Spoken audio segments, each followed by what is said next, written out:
além de manter os seus donos vivos.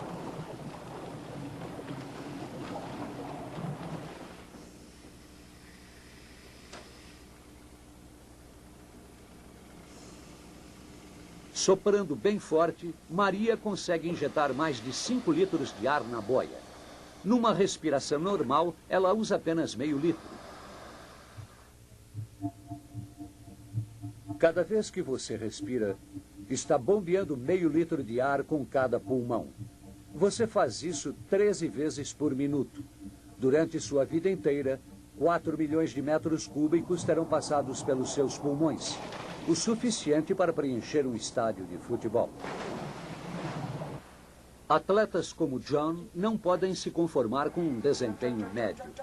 Depois de muitos anos de treinamento, ele consegue usar o corpo no limite máximo de suas possibilidades. Os pulmões dele estão em ótima forma. Ele pode expirar 6,5 litros de ar. É um volume impressionante, 1 litro a mais do que uma pessoa comum é capaz. Mas os pulmões de John ainda retêm 1/4 do ar. A troca de gases, oxigênio entrando e gás carbônico saindo, acontece em saquinhos microscópicos chamados alvéolos. O treinamento de John é monitorado em um laboratório para atletas olímpicos, a fim de melhorar cada vez mais o seu desempenho nas piscinas.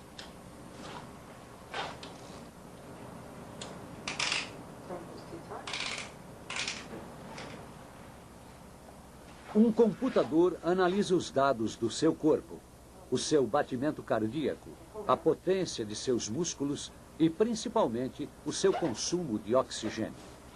3, 2, 1, go.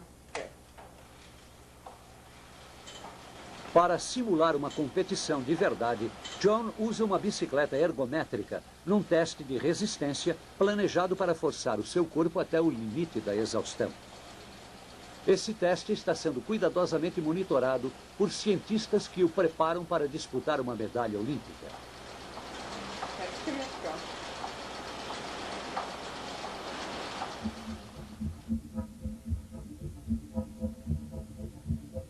Uma máquina empurra o ar para dentro do corpo. Ele segue em direção aos pulmões pelo labirinto de tubos do sistema respiratório. As passagens de ar se dividem várias vezes até as menores ramificações. Nessa prova, John deve regular o ritmo de sua respiração de acordo com as necessidades da competição. Para vencer, ele precisa transportar o ar para dentro e para fora dos pulmões com a máxima eficiência. Na medida em que John se esforça, aumenta o seu consumo de oxigênio. Cada vez que ele respira, seus pulmões absorvem moléculas de ar numa enorme quantidade. Apenas 1/5 são moléculas de oxigênio. O restante são principalmente moléculas de nitrogênio, um gás neutro que passa pelos nossos pulmões sem se alterar. Dentro dos pulmões de John, as paredes dos tubos de ar pulsam acompanhando o batimento do coração. O ritmo aumenta enquanto seu coração vai bombeando cada vez mais sangue para o corpo.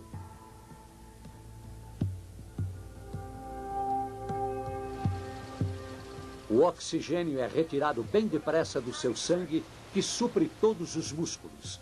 O sangue de John chega aos pulmões faminto por oxigênio.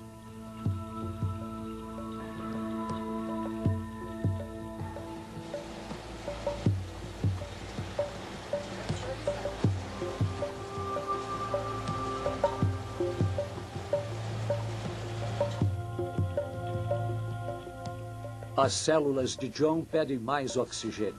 Ele está sofrendo dores. Só as instruções do cérebro o mantêm ativo. Este controle mental é que faz a diferença entre um atleta comum e um grande atleta.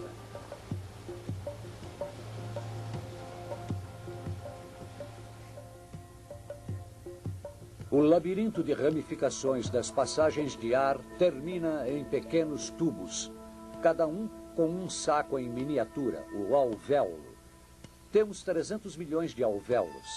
Eles assinalam ponto final no trajeto do ar que você inala. Este é um alvéolo visto por dentro. Ele mede cerca de 0,2 milímetros e suas paredes são muito finas. Por isso, o oxigênio consegue passar através delas, penetrando os vasos sanguíneos vizinhos.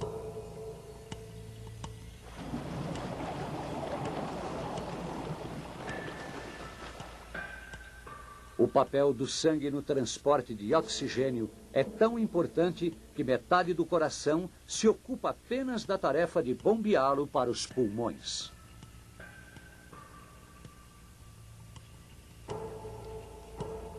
Uma intrincada rede de pequenos vasos sanguíneos leva o sangue sem oxigênio para os alvéolos. Esta é uma das mais densas redes de vasos sanguíneos do corpo. Minúsculos vasos capilares estão em volta de cada saquinho de ar. O oxigênio nos alvéolos difunde para o sangue das imediações. Toda vez que estas células captam as moléculas de oxigênio, o sangue torna-se vermelho vivo.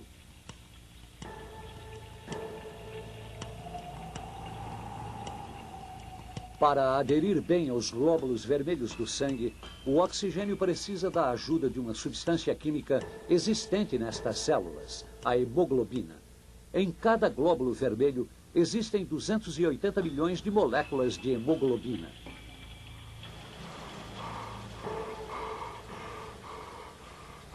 Cada indivíduo possui 300 bilhões de microscópicas células contendo hemoglobina.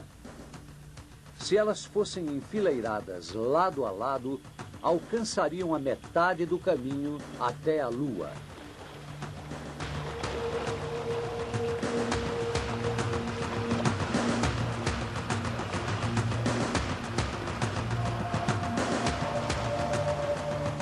John joga todas as forças na busca dos limites do corpo.